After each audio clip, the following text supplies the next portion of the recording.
Est-ce que vous connaissez l'expression « tel père, tel fils » ?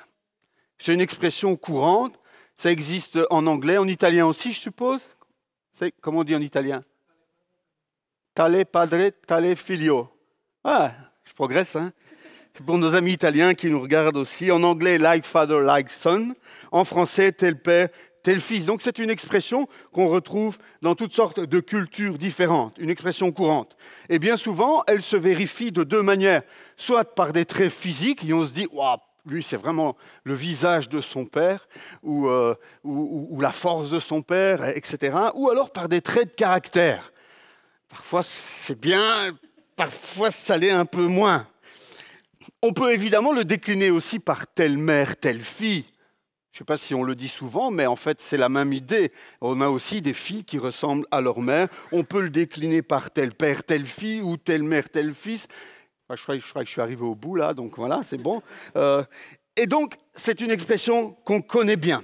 Mais en général, si on éprouve une certaine fierté, il faut bien l'avouer. Quand Michel me dit « Ah, ton fils, là, il a ton physique, il est... » J'éprouve une certaine fierté quand elle dit « Ah, lui, il te ressemble, hein, c'est un leader, c'est un fonceur et tout. » Bon, là, je suis fier, quoi. Mais quand elle l'utilise dans l'autre sens en disant « Ouais, ça, c'est vraiment toi, quoi. » Je suis moins fier. Donc, il y a des fois, on est fier, et il y a des fois, on est moins fier de cette expression. Ça dépend comment elle est utilisée et qu'est-ce qui se cache derrière. Heureusement, nos fils ne nous ressemblent jamais exactement. Nos filles ne ressemblent jamais exactement à leur maman. Il y a toujours quelque part une certaine différence. On n'est jamais totalement identique. Pourtant, ce matin, j'aimerais vous parler d'une exception. Il y a une exception à cela. Il y a quelqu'un qui est exactement comme son père. Michael, tu vois à qui je pense? Mais à Jésus. Ah ouais! Ah Jésus! Jésus est l'exception. Il est exactement comme le Père. Colossiens 1, verset 15, ce n'est pas le texte qu'on va lire, mais déjà Colossiens 1, 15 nous dit « Le Fils est l'image du Dieu invisible ». Et si cette expression « tel père, tel fils » ne se trouve pas dans la Bible, ce matin, j'aimerais vous amener à découvrir avec moi que malgré tout, cette expression nous enseigne quelque chose de très important par rapport à la vie chrétienne. Et pour ça, on va lire un texte ensemble, et on va le lire dans l'évangile de Jean, au chapitre 14. Je vous invite à la maison à ouvrir vos Bibles, même si c'est affiché sur l'écran. Ouvrez vos Bibles dans Jean 14, versets 5 à 11. C'est une histoire qu'on connaît bien. Hein. Thomas lui dit « Seigneur, nous ne savons pas où tu vas. Comment pouvons-nous en savoir le chemin ?» Jésus lui dit « C'est moi qui suis le chemin, la vérité et la vie. » Souvent, on retient ce verset-là. Mais la suite m'intéresse ce matin. « On ne vient au Père qu'en passant par moi. Si vous me connaissiez, vous connaîtriez aussi mon Père. » Cette phrase est importante. « Si vous me connaissiez, vous connaîtriez aussi mon Père. Et dès maintenant, vous le connaissez et vous l'avez vu. » Il dit à ses disciples, « Et vous l'avez vu. Vous avez vu le Père. » Et là, Philippe, qui est un peu comme Michael ce matin, qui n'a pas suivi tout, Philippe lui dit, « Seigneur, montre-nous le Père, et cela nous suffit. » Jésus lui dit, « Il y a si longtemps que je suis avec vous, et tu ne me connais pas, Philippe. Celui qui m'a vu a vu le Père. » C'est cette expression-là que je veux retenir surtout ce matin. Celui qui m'a vu, dit Jésus, a vu le Père. Comment peux-tu dire « montre-nous le Père » ? Ne crois-tu pas que je suis dans le Père et que le Père est en moi ? Les paroles que je vous dis, je ne les dis pas de moi-même. C'est le Père qui vit en moi, qui fait lui-même ses œuvres. Croyez en moi, je suis dans le Père et le Père est en moi. Voir Jésus, c'est voir le Père. Tel Père, tel Fils. Voir Jésus, c'est voir le Père. Connaître Jésus, c'est connaître le Père. C'est ce que Jésus dit à ses disciples. C'est assez étonnant parce que ça fait environ 3 ans que les disciples sont avec Jésus. Ils ont dormi avec Jésus, ils ont marché avec Jésus, ils ont mangé avec Jésus, ils ont blagué avec Jésus, ils ont écouté les enseignements de Jésus, ils ont vu Jésus faire des choses extraordinaires, ils ont vu Jésus prier. En fait, ils sont vraiment imbibés de la présence de Jésus. C'est comme ça qu'on faisait des disciples à l'époque. Et Jésus leur dit, vous connaissez le Père et vous l'avez vu. Et là, Philippe se réveille et lui dit, montre-nous le Père. C'est un peu risible. On pourrait dire, mais enfin, Philippe, il n'a rien compris. Jésus vient de leur dire un truc et lui n'a rien compris. Mais ce matin, je pense que nous ne devons pas jeter la pierre trop vite à Philippe. Parce que quelque part, nous sommes un peu comme lui. Nous connaissons Jésus, nous avons lu beaucoup de choses sur Jésus, nous aimons Jésus, mais qu'en est-il du Père? Est-ce que nous le connaissons comme nous connaissons Jésus? Avons-nous réalisé que tout ce que nous connaissons sur Jésus est aussi vrai du Père? Tel Père, tel Fils. Celui qui m'a vu a vu le Père. En fait, voir l'amour de Jésus, c'est voir l'amour du Père. Vivre l'amour de Jésus, c'est vivre l'amour du Père. Découvrir l'humble serviteur Jésus, c'est découvrir le cœur du Père. Voir les actions de Jésus, c'est voir les actes du Père. Dans Jean chapitre 5, verset 19, nous lisons « Jésus reprit donc la parole et leur dit « En vérité, je vous le dis, le Fils ne peut rien faire de lui-même, sinon ce qu'il voit le Père accomplir. Tout ce que le Père fait, le Fils aussi le fait pareillement. » Nous sommes fixés sur Jésus, mais en réalité, c'est le Père. Et Jésus ne fait que faire ce que le Père fait. Jésus est l'image du Dieu invisible. Jésus est l'image du Père. Quel homme ordinaire pourrait affirmer une chose aussi énorme? Celui qui m'a vu a vu le Père. C'est dingue comme phrase, n'empêche. Si tu rencontres un homme ou une femme, même très spirituel, qui te dit « Ah, si tu m'as vu, tu as vu le Père », tu vas te dire « Oh, oh ».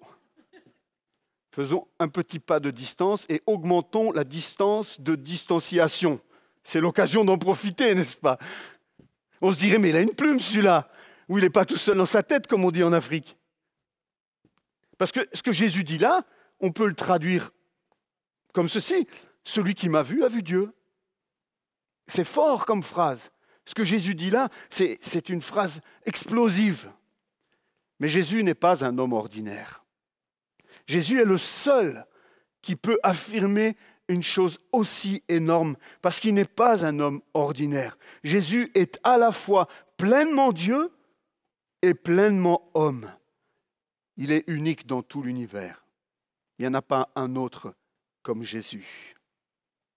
Il dit, le Père et moi, nous sommes un, dans Jean chapitre 10, verset 30. Il faut comprendre ici deux personnes, le Père et moi, deux personnes, mais ces deux personnes sont une dans toute décision, dans toute action, parce que deux personnes, oui, mais une même nature divine. Le Père n'est pas le Fils n'est pas le Père. Vous voyez ça, je pense, sur le petit dessin qui est là, qui est un schéma qu'on utilise pour essayer de faire comprendre la Trinité. On pourrait y inclure évidemment le Saint-Esprit. Je vous laisse découvrir cela. Mais le Père n'est pas le Fils et le Fils n'est pas le Père. Mais le Père est Dieu et le Fils est Dieu. Pas trois dieux, un seul Dieu, trois personnes. Mystère de la Trinité. Jésus disait, ou Jean plutôt dit dans Jean chapitre 1 verset 18, « Personne n'a jamais vu Dieu. Dieu le Fils unique, qui est dans l'intimité du Père, est celui qui l'a fait connaître. » Souvent nous prêchons la croix, nous prêchons la repentance, nous prêchons la mort, la résurrection de Jésus, le salut par grâce et tout ça. C'est effectivement, c'est essentiel évidemment, je ne remets pas ça en question. Mais je trouve que nous insistons très peu sur le fait que Jésus n'est pas seulement venu mourir pour nos péchés, il est aussi venu pour nous révéler son Père. C'est dans le tout début de l'évangile de Jean, c'est la première cause de la venue de Jésus. C'est la première explication qu'on donne de sa venue. Il est venu pour nous le faire connaître, pour nous révéler son Père. Il faut bien avouer que la plupart du temps, Nous avons une vision du Père qui est fortement ancrée dans l'Ancien Testament et une vision du Fils qui, elle, est ancrée plus dans le Nouveau Testament. Et souvent, l'image que l'on a du Père, c'est une image d'un Dieu sévère, d'un Dieu dur, d'un Dieu lointain, exigeant dans l'Ancien Testament. Et ensuite, on a une image dans le Nouveau Testament d'un Jésus qui est doux, qui est humble de cœur. Jésus est venu pour rétablir, pour révéler qui est vraiment son Père.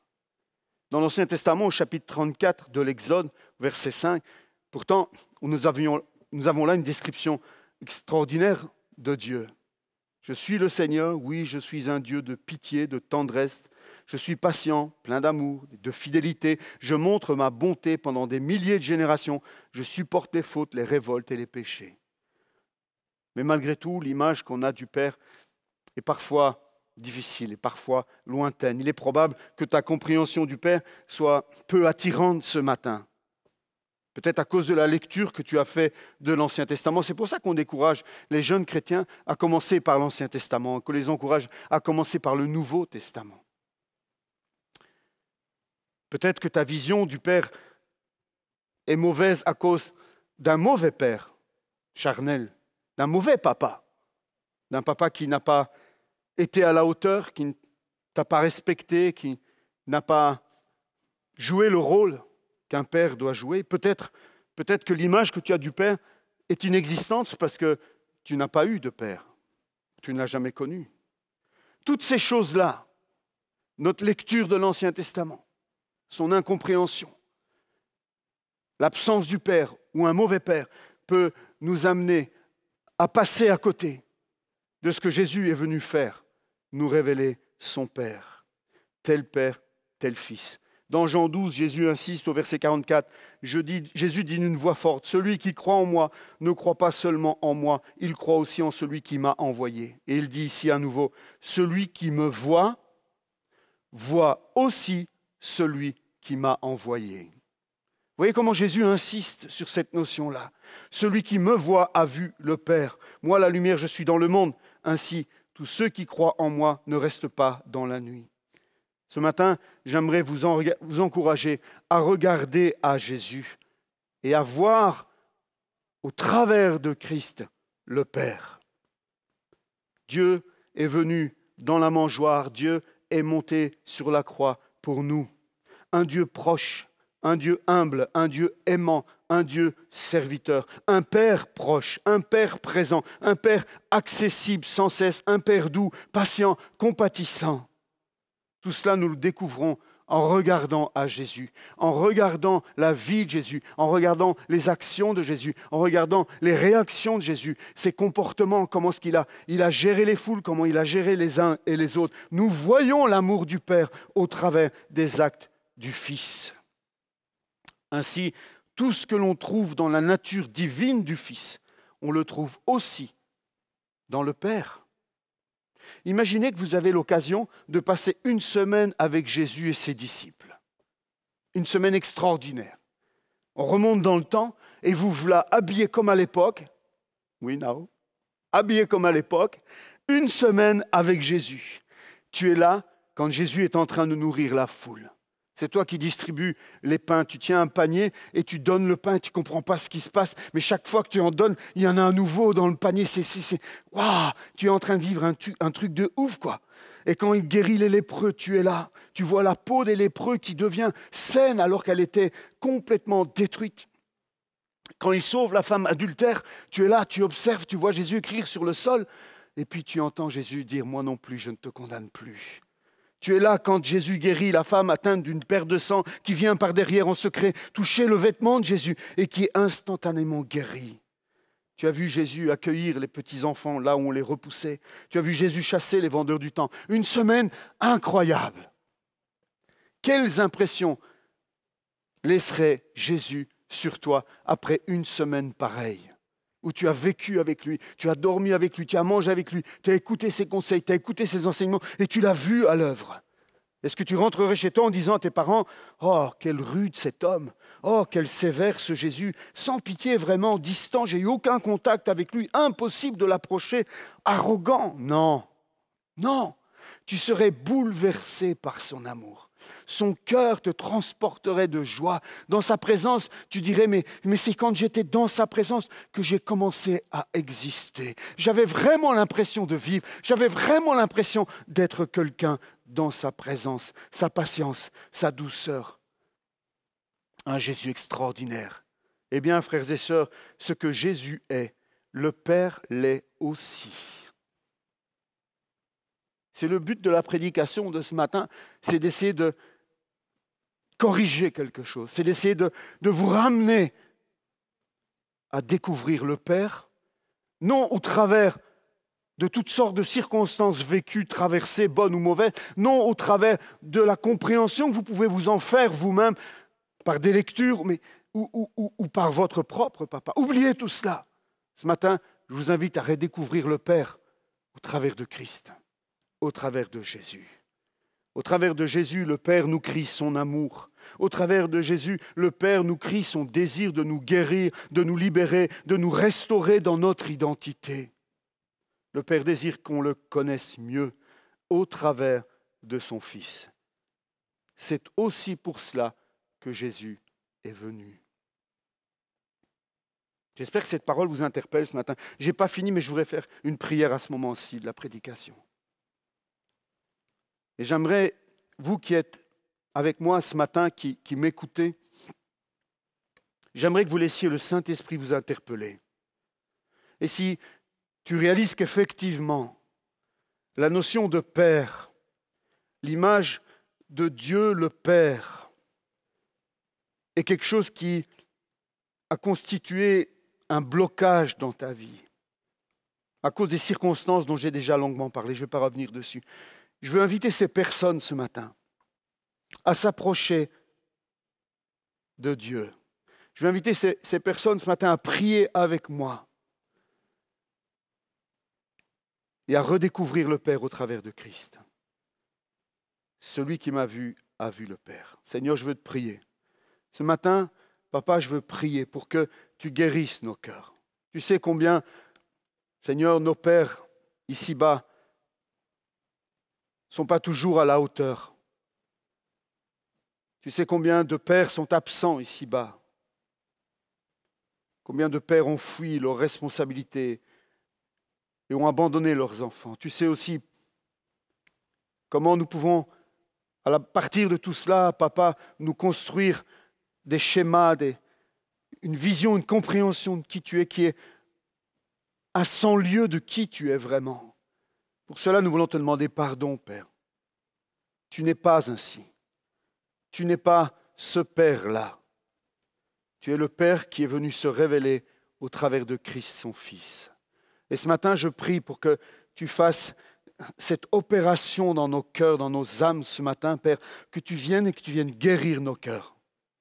Et que tu permettes à chacun d'entre nous ce matin de partir dans une nouvelle aventure qui consiste à te redécouvrir au travers de la vie de ton Fils Jésus. Je suis sûr, Seigneur, qu'au travers de cela, tu peux opérer des guérisons profondes en chacun d'entre nous. C'est dans le nom de Jésus que ce matin, je vous bénis. Là, dans vos foyers, derrière vos écrans, je vous bénis dans le nom de Jésus et je prie pour que vous redécouvriez l'amour du Père. Amen. Amen. Alors je termine avec un dernier petit point, parce que cette expression « tel Père, tel Fils », on pourrait aussi l'écrire comme ça s'affiche là sur l'écran. Au lieu de mettre un F majuscule à Fils, on pourrait mettre un F minuscule. On pourrait dire « tel Père, notre Père dans le ciel, tel Fils, nous, telle fille, nous, ses fils et ses filles ». On peut donc aussi décliner cette expression ainsi. En étant devenu enfant de Dieu, il est notre Père. Souvenons-nous que nous avions avant pour Père quelqu'un d'autre. Jésus a des paroles très dures. Il dit cela aux pharisiens, mais je pense que c'est valable pour chacun d'entre nous. Avant, nous avions pour Père le diable. Et nous faisions sa fierté. Quelque part, notre vie de rébellion loin de Dieu honorait le diable.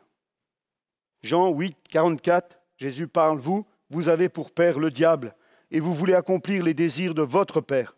Il a été meurtrier dès le commencement et il ne s'est pas tenu dans la vérité parce qu'il n'y a pas de vérité en lui. Lorsqu'il profère le mensonge, il parle de son propre fond, car il est menteur et le père du mensonge.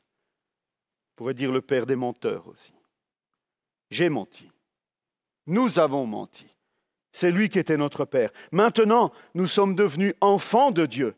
Et celui que nous voulons honorer, c'est notre nouveau père, notre papa dans le ciel.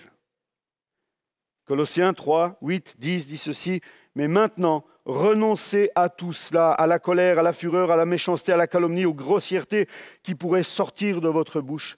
Ne vous mentez pas les uns aux autres, car vous vous êtes dépouillés du vieil homme et de ses manières d'agir. Vous avez revêtu l'homme nouveau qui se renouvelle pour parvenir à la vraie connaissance conformément à l'image de celui qui l'a créé. » J'ai trouvé dans une autre version, ça me semble plus parlant, le verset 10 dans la parole vivante. « Et comme si vous aviez mis un vêtement neuf, vous êtes devenu une personne nouvelle. Cette personne se renouvelle sans cesse et elle ressemble de plus en plus à son Créateur, tel Père, tel Fils, telle Fille. C'est ainsi que vous pourrez connaître Dieu pleinement. Tel Père, tel Fils, telle Fille. Je pense qu'en tant qu'enfant de Dieu, maintenant, ce que Papa attend de nous, c'est que nous puissions l'honorer. Nous sommes tellement fiers de nos propres enfants quand nos enfants font des choses. Waouh, c'est mon fils, c'est ma fille. Vous connaissez cette fierté, vous qui êtes parents et qui me regardez. Ou bien, vous qui êtes enfants, peut-être vous avez lu cette fierté dans le regard de vos parents lorsqu'ils vous ont félicité. J'espère qu'ils vous félicitent souvent. Lorsqu'ils vous ont félicité, qu'ils vous ont dit « Tu es le meilleur, Michael ». Ils disent ça sûrement. Hein. Les connaissants, ils doivent dire ça souvent. Et c'est vrai, tu es le meilleur. Il n'y en a pas deux comme toi. Tu es unique. J'aimerais, frères et sœurs, que, en tant qu'enfant de Dieu, Papa puisse être fier de nous. Que nous puissions agir, vivre, parler, penser même, nous comporter de telle manière que notre Papa soit fier de nous. Alors vous voyez la prédication portée sur tel Père, tel Fils en parlant de Jésus. Celui qui m'a vu a vu le Père. Mais aussi, je termine avec cette image, cette idée de nous ne pouvons plus vivre comme nous vivions avant. Nous avons changé de Père. Nous avions pour Père le diable, maintenant notre Père, c'est le Père céleste. Et nous voulons l'honorer par nos vies, par nos paroles, par nos actes. Nous voulons qu'il soit fier de nous, comme nous sommes fiers de lui. Amen. Prions ensemble pour terminer. Seigneur, merci pour ta parole et je prie pour que, Seigneur, ce matin, elle ne revienne pas à toi sans avoir fait son effet. Je prie, Seigneur, pour qu'elle touche les cœurs. Je prie, Seigneur, pour qu'elle transforme des vies ce matin. Je prie, Seigneur, pour que ta parole entre dans les foyers ce matin. Et, Seigneur, fasse la différence. Que quelque chose se produise dans les âmes desséchées. Que des choses se produisent dans les cœurs brisés ce matin.